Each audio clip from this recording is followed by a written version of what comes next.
তৈরি করলাম cappuccino coffee. এর জন্য 2 চামচ চিনি, 1 চামচ কফি পাউডার আর 2 চামচ জল দিয়ে একসাথে মিশিয়ে এবার ভালো করে ব্লেন্ড করে নিলাম।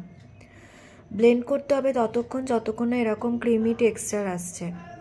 এরপর একটা পাইপিং ব্যাগে এভাবে চকলেট সিরাপ ভরে রাখলাম, এদিকে দুধ ফুটিয়ে নিলাম, আর ওই যে ক্রিম টেক্সচার করে রেখেছিলাম কফি পাউডার দিয়ে, সেটা কাপে ঢেলে গরম দুধ ঢেলে একটু গুলে নিলাম।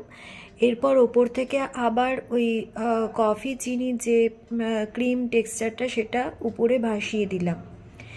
এবার ওই পাইপিং ব্যাগে যে চকলেট সিরাপ রেখেছিলাম সেটা উপর থেকে হালকা করে ডিজাইন করে দিলাম।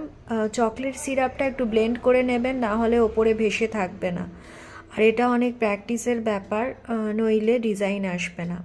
ব্যাস তৈরি হয়ে গেল ক্যাপুচিনো কফি।